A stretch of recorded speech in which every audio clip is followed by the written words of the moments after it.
Assalamualaikum dear students. I am a teacher of Junior Campus High School. Hope so all of you will be fine. Today we will discuss lecture number 4 of General Science. Open the page 153. Our today topic is energy sources to generate electricity.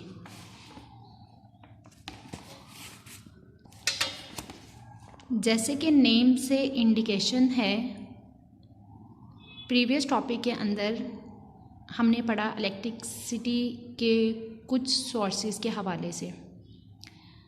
अब आप लोगों ने dear students एक बात को हमेशा याद रखना है कि जब भी हम इलेक्ट्रिसिटी की प्रोडक्शन की बात कर रहे हैं तो हमारा जो काम है वो इस टरबाइन की मूवमेंट के साथ है।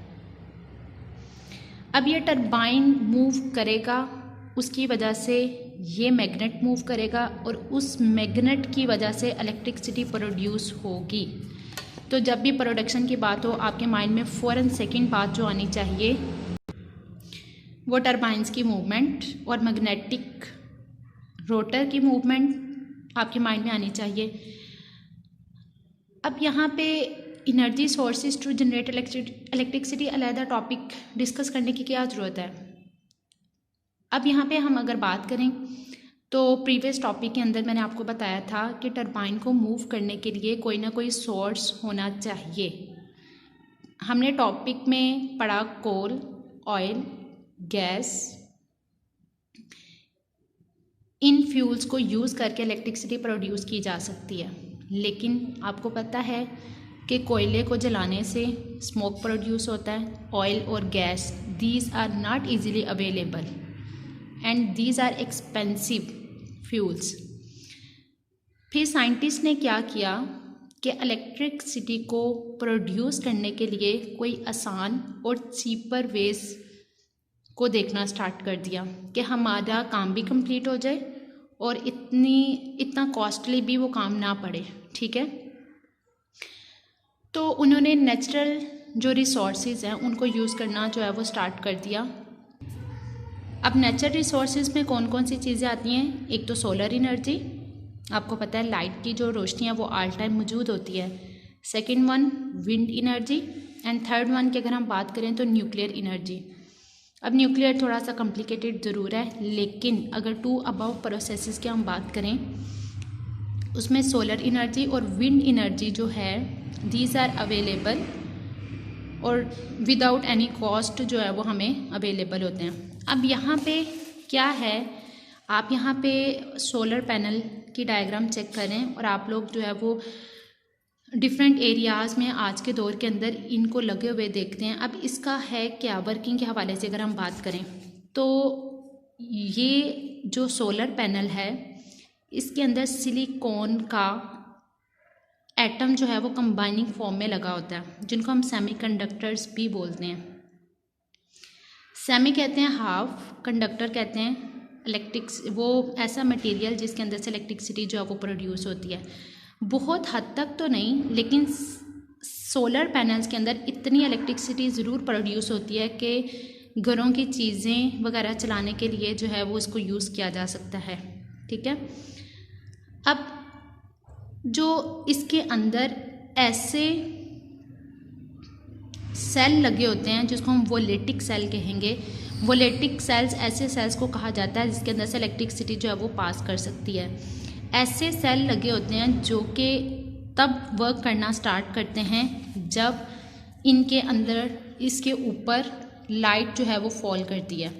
यहाँ पे लिखा हुआ ना फोटो वोलेटिक सेल।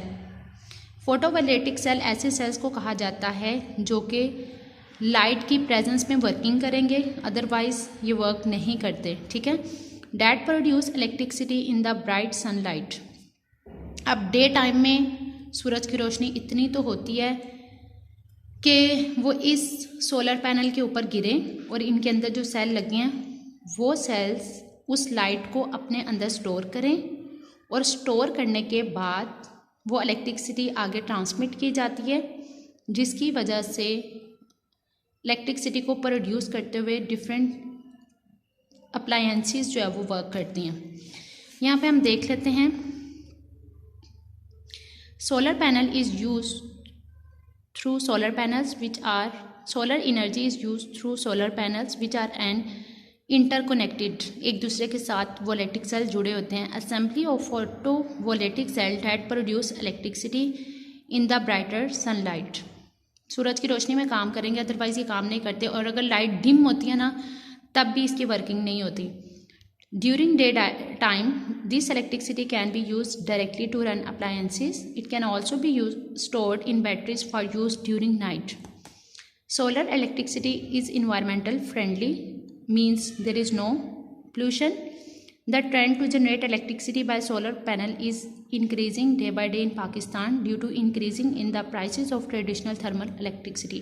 मतलब गैस फ्यूल वगैरह को बर्न करना एक कॉस्टली है, तो बजाय इसकी कि उन चीज़ों को यूज़ किया जाए, सोलर पैनल को दिन ब दिन पाकिस्तान में इसकी वर्किंग के हवाले से बात करें तो इसकी इम्पोर्टेंस को अहमियत दी जाती है। Next one is wind energy. अच्छा, यहाँ पे आप लोग देख रहे हैं विंड पावर। ये जो साहली इलाके होते हैं ना, कोस्टल एरियाज़, जहाँ पे कोई कंस्ट्रक्शन वगैरह इतनी नहीं है, तो आसानी से जो एयर की मूवमेंट होती है वो आसानी से होती है, बहुत तेज़ी के साथ। ठीक है, जब एयर जो है वो मूव करती है, काइनेटिक एनर्जी कहते हैं मूवमेंट की जो एनर्जी होती है, तो विंड जब मूव करती है कोस्टल एरियाज़ में, कोस्टल कहते हैं साहली इलाकों में, जब हवा मूव करती है तो उस एयर को यूज़ किया जाता है to return huge blade mountain on high poles. Huge कहते हैं बड़े, तो ब्लेड्स को मूव करवाने के लिए उस एयर को यूज़ किया जाता है। फिर वो जो टर्निंग ब्लेड्स होते हैं वो रन द जनरेटर को वो मूव करवाते हैं और इलेक्ट्रिसिटी को प्रोड्यूस करते हैं। यहाँ पे आप दोबारा अगर नोट करें तो बेसिकली काम यही है कि जनरेटर की वर्किंग। ठीक है, नेक्स्ट वन है न्यूक्लियर एनर्जी। अब यहाँ पे न्यूक्लियर एनर्जी में कुछ ऐसे रेडियो एक्टिव एलिमेंट्स यूज़ किए जाते हैं। रेडियो एक्टिव एलिमेंट्स उनको कहा जाता है जिनके अंदर से रेडिएशंस निकलती हैं उनके टूटने पर। ठीक है, हैवी मेटल्स, तो हैवी मेटल्स के टूटने पर एनर्जी प्रोड्यूस होती है। अब वो एनर्जी कहाँ जाती है? वो एनर्जी स्टोर कर ली जाती है और उनको एनर्जी को टरबाइंस को रन करने के लिए चलाया जाता है। फिशन कहते हैं टूटना। ठीक है, तो आप लोगों ने इसकी शॉर्ट डेफिनेशन भी लर्न करनी है। When nuclei of heavy elements are broken by a special process called fission, a large amount of heat energy is release. अब जो एनर्जी रिलीज हुई है टूटने पे, अब उसमें ऐसा होता है जो बड़ा हैवी एटम होता है ना, वो टूटकर छोटे एटम्स में चेंज हो जाता है, न्यू एटम्स में कन्वर्ट हो जाते हैं, लेकिन वो सेम नहीं होते, वो डिफरेंट होते हैं। फॉर एग्जांपल, अगर यूरेनियम हैवी एटम है, वो टूटकर बना देता है क्रिप्टॉन और बेरियम, ये 2 अदर एलिमेंट्स हैं जो कि लाइटर होते हैं, उनमें टूट जाता है और इसके साथ एनर्जी प्रोड्यूस होती है। This heat is use to make steam that rotates the turbines which run the electric generator. Now come to page number 159। Here the question, short question, what is the function of the solar panel. आप लोगों ने question number 6 जो है उसको अपने note से अच्छे से लर्न करना है। Hope so you will understand it very well. Stay home, stay safe, take care. अल्लाह हाफिज़।